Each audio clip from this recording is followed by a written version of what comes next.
Hello friends, welcome back to our channel Lakshmi kurti vlogs. ఈరోజు video వచ్చేసి మా షిరిడి యాత్రా విశేషాలండి. మేము మొన్న సంక్రాంతికి రీసెంట్గా షిరిడి అయితే వెళ్ళొచ్చాము. 13th మార్నింగ్ బయలుదేరి 14th షిరిడీలో ఉన్నాము. భోగి రోజు షిరిడీలోనే ఉన్నామండి. ఇంటి దగ్గర బయలుదేరినప్పటి నుంచి ట్రైన్ ఎక్కడ ఎక్కాము, షిరిడీలో రూమ్స్, ఫుడ్ ఎలా ఉన్నాయి, మేము అక్కడ ఏమేమి చూసాము అనేది ఈ వీడియోలో చూపిస్తున్నాను. తర్వాత నాసిక్, శనిసింగ్నాపూర్ ఇవి కూడా వెళ్ళామండి.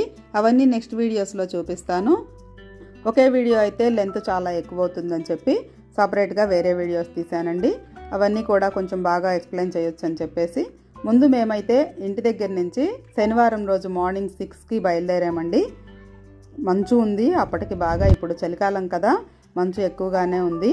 6 గంటలకల్లా బయలుదేరి ఒంగోలు నుంచి చిలకలూరుపేట అయితే వచ్చామండి. ఇక్కడ టిఫిన్కి ఆగాము. 7:30 అయింది అప్పటికి. ఇంకా విజయవాడ వెళ్ళేటప్పటికి చాలా లేట్ అవుతుందని చెప్పేసి ఇక్కడ కార్ ఆపుకొని టిఫిన్ చేస్తున్నాము. ఈ చిలకలూరుపేటలో పద్మనాభయ్య హోటల్ అని ఉంటుందండి. ఇక్కడైతే టిఫిన్ బాగుంటుంది. మేము ఎప్పుడు గుంటూరు వెళ్తున్నా కానీ ఇక్కడే ఆపి టిఫిన్ చేసి అయితే వెళ్తామండి. ఇది ఎప్పటితో హోటలు. టిఫిన్ అయితే చూడండి, వడ అయితే సాంబార్లో నానబెట్టేసి పెడతారు, అందువల్ల టేస్ట్ ఉంటుంది. సాంబారు, ఇడ్లీ కూడా బాగుంటుందండి ఇక్కడ ముందు మిగతా వాటికన్నా. కానీ మేమైతే ఎక్కువగా నేను సాంబారు, ఇడ్లీ తీసుకుంటాను. పూరి కానీ అన్నీ బాగానే ఉంటాయి. కాస్ట్ కూడా కొంచెం ఎక్కువైనా కానీ టేస్ట్ అయితే బాగుంటుంది. అంటే ఇవన్నీ ఎందుకు చూపిస్తున్నామంటే మన వీడియోస్ చూసే వాళ్ళకి ఎవరికైనా ఆ రూట్లో వెళ్ళేటప్పుడు ఈ హోటల్ బాగుంటుంది కదా అని కొంచెం ఐడియా ఉంటుందని చెప్తూ ఉంటానండి నేనైతే. తర్వాత టిఫిన్ చేసేసి మళ్ళీ బయలుదేరి విజయవాడ అయితే వెళ్తున్నాము. హైవే మీద కదా, ఫాస్ట్గానే వెళ్ళిపోవచ్చు. ఒంగోలు నుంచి ఒక 3 అవర్స్లో అయితే వెళ్ళిపోయామండి. 9 కల్లా వెళ్ళిపోయాము విజయవాడ. చూడండి, ఇప్పుడే విజయవాడ నుంచి వెళ్తూ ఉన్నాము. ఇప్పుడైతే విజయవాడలో కృష్ణానది మీద నుంచి, బ్రిడ్జ్ మీద నుంచి వెళ్తున్నామండి. నదిలో అయితే నీళ్ళు ఎక్కువగా లేవు, కొంచెం అక్కడక్కడ ఉన్నాయి, కనిపిస్తున్నాయి. ట్రైన్ వచ్చేసి విజయవాడలో 10 గంటలకండి. మనం 9 గంటలకల్లా విజయవాడ వెళ్ళిపోతే కార్ పార్కింగ్ చేసుకొని ట్రైన్ ఎక్కేటప్పటికి సరిపోతుందిలే అనుకొని మేము కొంచెం ఎర్లీగానే బయలుదేరాము. 9 కల్లా విజయవాడ వెళ్ళిపోయి కార్ పార్కింగ్ చేసి ట్రైన్ దగ్గరికి వెళ్ళి చూస్తే ట్రైన్ అయితే 1 అవర్ లేట్ అంట. 11 గంటలకు వచ్చిందండి. ఇంకా సరే వెయిట్ చేసి ట్రైన్ వచ్చాక ఎక్కేసాము. మేమైతే ఇప్పుడు షిరిడి 3వ సారి వెళ్తున్నామండి. ఫస్ట్ టైం వెళ్ళినప్పుడైతే ఒంగోలు నుంచి హైదరాబాద్ వెళ్ళి అక్కడి నుంచి షిరిడీకి ఎక్కాము. 2వ సారి వెళ్ళినప్పుడు కూడా ఇలాగే విజయవాడ నుంచి షిరిడీకి వెళ్ళాము.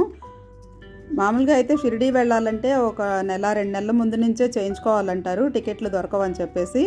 సరే మేము ఒక 10-15 డేస్ ముందే అనుకున్నాము. అప్పటికప్పుడు సరే టికెట్లు దొరుకుతాయేమో అని ట్రై చేస్తే వెయిటింగ్ లిస్ట్లో ఉంది. అది కన్ఫామ్ అవుతుందో కాదో అనుకొని కరెక్ట్గా భోగి ముందు రోజు కన్ఫామ్ అయింది.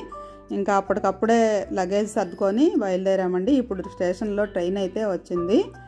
చూడండి, మేమైతే ఇంకా ట్రైన్ ఎక్కేసి కూర్చొని ఎక్కగానే ఒకసారి వీడియో తీయమంటే మా వాళ్ళేమో వెళ్ళిన ప్రతి చోటకి వీడియో తీయాలా వద్దు అంటున్నారు. నేనైతే తీయండి, ఎప్పటికీ గుర్తుగా ఉంటుంది కదా అని చెప్తూ ఉన్నాను. అదిగోనండి, మా అమ్మాయి అయితే మీ అందరికీ కూడా హాయ్ చెప్తూ ఉంది.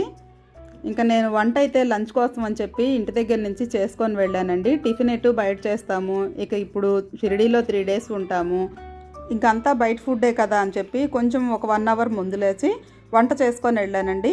ఏముంది, ఒక కర్రీ, ఒక చట్నీ, కర్డ్ రైస్ చేసుకెళ్తే సరిపోతుంది కదా. ఈ మనకి హోటల్లో బిర్యానీకి వచ్చే డబ్బాలు ఉంటాయి కదా, వాటిల్లో పెట్టుకొని వెళ్తే తినేసి ఇంకా డబ్బాలు పడేసేయచ్చు కదా. నేను అన్నీ అలా అరేంజ్ చేసి తీసుకొని వెళ్ళాము. ఇంకా ట్రైన్లో లంచ్ చేసేసి లంచ్ టైంకి ఆ బాక్సులన్నీ అయితే పడేసామండి. ఇంకా మోసుకునే పని ఉండదు కదా మనకి. మన బాక్సులు అయితే మళ్ళీ వాటిని కడిగి రిటర్న్ వచ్చేదాకా మోసుకుంటూ ఉండాలి. అందుకని నేనైతే ఎక్కువ % ఇంట్లో నుంచి చేసుకువెళ్ళడానికే ఇష్టపడతానండి. బయట ఫుడ్ అయితే నాకు అస్సలు ఇష్టం ఉండదు, తప్పదు కాబట్టి తినాల్సిందే. ఇంక ఇప్పుడు మేమైతే నాగర్సోల్లో ట్రైన్ దిగామండి. ట్రైన్ షిరిడీ వరకు వెళ్తుంది కానీ నాగర్సోల్లో దిగితే టైం సేవ్ అవుతుందండి. 1.5 అవర్లో వెళ్ళిపోతాము షిరిడీకి. అదే ట్రైన్ అయితే 2.5 అవర్స్ పడుతుంది. అందుకని మేము ఇక్కడ దిగి కార్ మాట్లాడుకొని వెళ్తూ ఉన్నాము. కార్ వచ్చేసి నాగర్సోల్ నుంచి షిరిడీకి 1500 తీసుకున్నారు. ఇంకా 4 ఉన్నాం కదా, మళ్ళీ షేర్ ఆటోలు ఇవన్నీ ఎందుకులే అని చెప్పేసి కార్ మాట్లాడేసుకున్నాము. ఇంక ఇక్కడికి రాగానే రూమ్ అయితే తీసుకున్నాము. చాలా దగ్గరండి, బాబా గుడికి 10 మినిట్స్ నడిస్తే సరిపోతుంది, అంత దగ్గరగా ఉంది. అందుకని ఇక్కడ తీసుకున్నాము. రూమ్ అయితే బాగానే ఉంది. ఒక్కొక్క రూమ్ వచ్చేసి 1000 రూపీస్. అంటే మేము 2 రూమ్స్ తీసుకున్నామండి. 4 మెంబర్స్ ఉన్నాం కదా, సరిపోదు ఒకటే రూము, బెడ్స్ అవి ఇబ్బంది అవుతుంది, 3 డేస్ ఉండాలి కదా అని చెప్పేసి మేము 9కి నాగర్సోల్లో ఎక్కాము. 10:30 కల్లా షిర్డీకి వచ్చేసి రూమ్ తీసుకొని ఇంకా అందరం ఫ్రెష్ అయిపోయి 11:30 కల్లా బయలుదేరేసి దర్శనానికి వెళ్దాం అనుకున్నామండి. ఇంకా వెళ్ళేటప్పుడు ఒకసారి టిఫిన్ చేసి వెళ్దాము, దర్శనం నుంచి వచ్చేటప్పటికి ఎంతసేపు అవుతుందో అని చెప్పేసి ముందు టిఫిన్ చేస్తున్నామండి. ముందే టిఫిన్ చేయకుండా దర్శనానికి వెళ్దాం అనుకున్నాం, కానీ 12 గంటలకు హారతి టైంకి క్యూలో ఆపేస్తారంట. సరే ఇంకా లేట్ అవుతుందని చెప్పేసి హారతి అయిపోయే టైంకి వెళ్దాంలే అని ముందు టిఫిన్ చేసి వెళ్ళాము. ఇంకా టిఫిన్ చేసి దర్శనానికి అయితే వెళ్తున్నామండి. చూడండి, ఇటే ఫ్రీ దర్శనానికి ఎంట్రన్స్. ఫ్రీ దర్శనం అయితే ఆ రోజు భోగి పండుగ కదా, సెలవులు ఉన్నాయి కదా, జనం బాగా ఉన్నారండి, ఫుల్ రష్గా ఉంది. విడి రోజుల్లో అయితే కొంచెం తక్కువ ఉంటారేమో, కానీ భోగి పండుగ రోజు, కనుమ రోజు 3 రోజులు సెలవు కదా, జనం చాలామంది ఉన్నారు. ఫ్రీ దర్శనం అయితే చాలా టైం పడుతుందంట. మేము వెళ్ళేటప్పటికి హారతి టైం అయితే అయిపోయిందిలేండి. హారతికి టికెట్లు లేవంట. మేము ఆన్లైన్లో ట్రై చేసాము, విడిగా కూడా చూసాము. ఆ 3 డేస్ టికెట్స్ అయితే లేవంట. సరే హారతి అయిపోయినా కానీ ఇంకా 200 రూపీస్ టికెట్లు ఉన్నాయండి. అవైతే కొంచెం వేరే రూట్ నుంచి అంత టైం పట్టకుండా ఒక 1 అవర్లో అయిపోయింది. ఆ 200 రూపీస్ టికెట్స్ తీసుకొని దర్శనానికి అయితే వెళ్ళాము. షిరిడీలో ఫోన్లు అయితే బయటే పెట్టేసేయాలండి, ఇంకా లోపలికి ఫోన్ ఎలా ఉండదు కదా. చూడండి, ఈ సైడ్ నుంచి వెళ్ళి లోపల అక్కడే ఎంట్రన్స్లోనే మొబైల్ ఇచ్చేసి తర్వాత ఇంకా లోపలికి వెళ్ళాలి.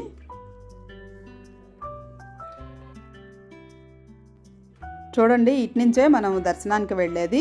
చూడండి, ఇక్కడ ఎంట్రన్స్లోనే మొబైల్ ఇచ్చేసి వెళ్ళాలి. ఇంకా మనకి ఇక్కడి నుంచి ఫోన్ అయితే ఎలా ఉండదు కాబట్టి వీడియో తీయడానికి అయితే లేదు. ఇంకా అక్కడి నుంచి దర్శనానికి వెళ్ళిపోయి 1 గంటన్నరలో అయితే దర్శనం చేసుకొని బయటకు వచ్చేసామండి.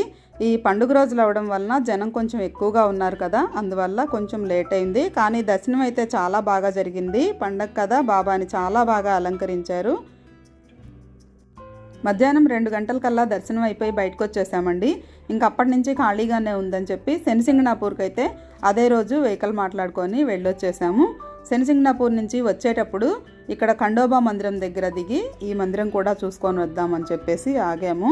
శనిసింగనాపూర్ది సపరేట్ వీడియో పెడదామని చెప్పి దీంట్లో పెట్టలేదు, నెక్స్ట్ వీడియోలో వస్తుందండి. ఇదైతే చూడండి, ఖండోబా మందిరం.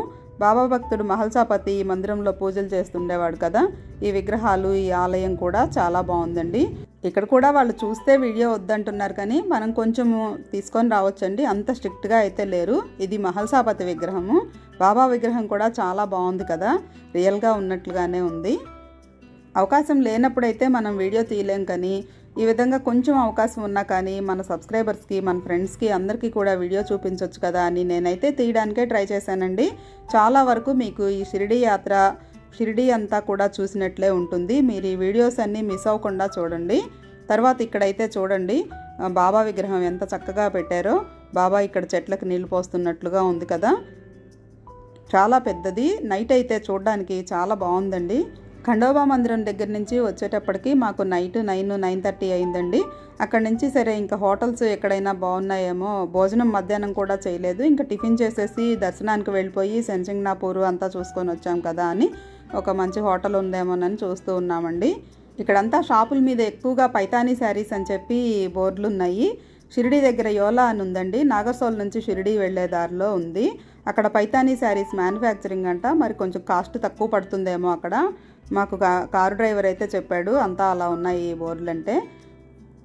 నేనైతే షిరిడీలోనే మా హోటల్కి దగ్గరలో షాప్ ఉందని చెప్పాను కదా, ఆ షాప్లోనే శారీస్ చూద్దామని అలా వెళ్ళి ఒక శారీ అయితే తీసుకున్నాను. అది మీకు తర్వాత వీడియోస్లో చూపిస్తాను ఎప్పుడన్నా. ఇక్కడైతే ఇంకా మేము హోటల్స్ ఎక్కడున్నాయా మంచివి అని చూసుకుంటూ ఒక చైనీస్ రెస్టారెంట్ ఉంది. మా పిల్లలు ఇంకా అక్కడ తిందామంటే అక్కడికి వచ్చేసామండి.